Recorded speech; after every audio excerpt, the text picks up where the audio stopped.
Valdez. So sad.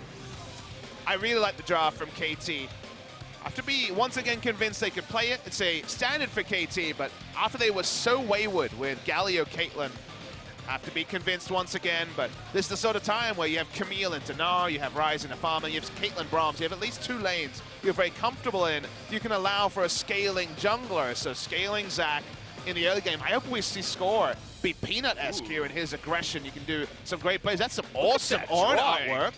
Holy crap. That's one they brought from home. They definitely didn't make that during game 1.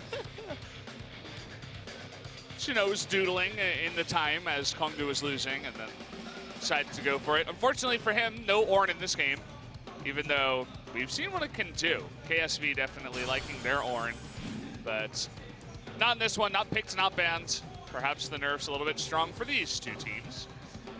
A lot of power for KT Rolster. Very strong laning phases in all. Taliyah might push in Ryze. That's the only bad news story. And who knows, Score might visit that lane and try to turn it around. So I think there's a lot to like here from KT. Bridges the gap from early to mid to late game very, very well. A lot of threat onto the Kog'Maw. It's always the champion. Yeah. Triple unsealed spellbook this game. So KT might be doing some creative TPing. That's exciting. I want to see...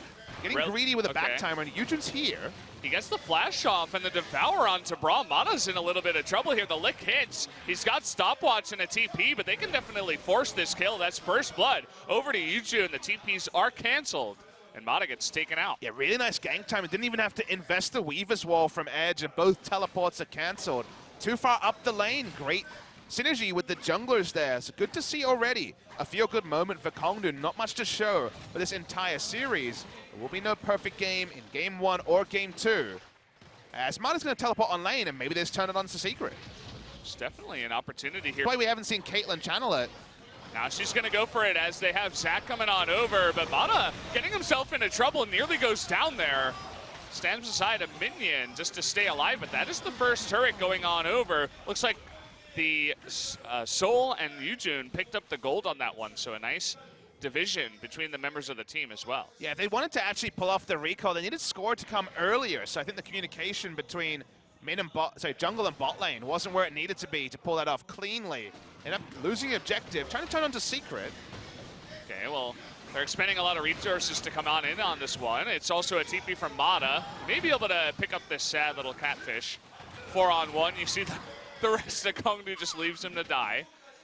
Don't even come in to help. Last bat used well there by Pawn to deny the escape with his ranged auto attack. So we're ready for some outplays from Kongdu Monster. Speaking of outplays, they need to start now.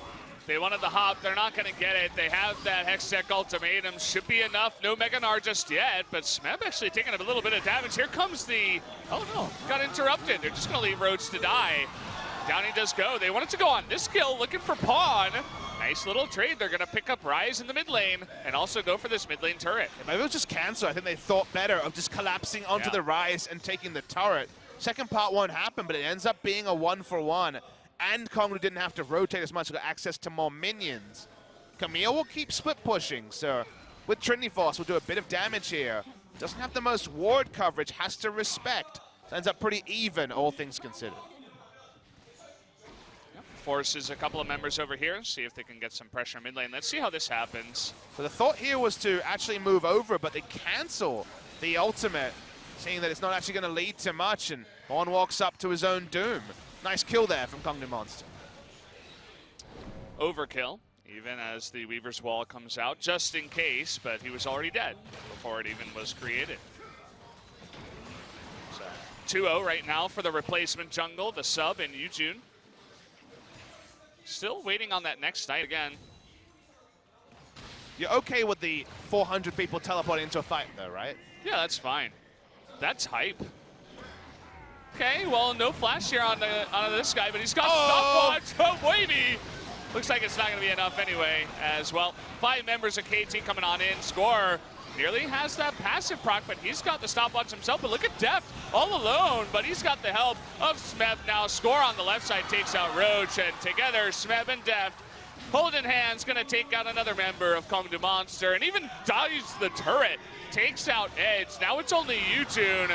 There it is, the ace comes in, and finally KT find a risk-free solution to take out Kongdu. I mean, risk-free in hindsight, but in the middle of the fight, it looked like they were being flanked, but it was the classic who's flanking who, Valdez. Turns out Kongdu Monster were flanking themselves. As we start this one, you understand, all right, go on to Tom Kench, no flash.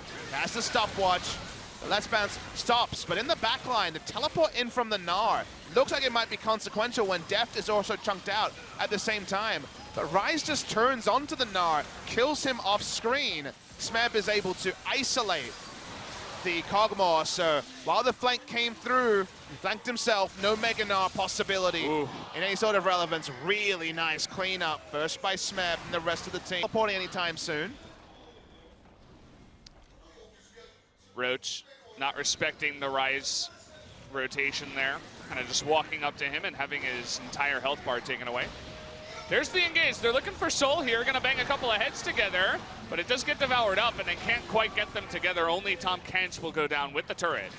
That means the Soul's out of the fight though. No front line for him. Roach walking up has the Mega Gnar, but has he even used a Gnar ultimate this game? Certainly not on screen for the OGN Legion.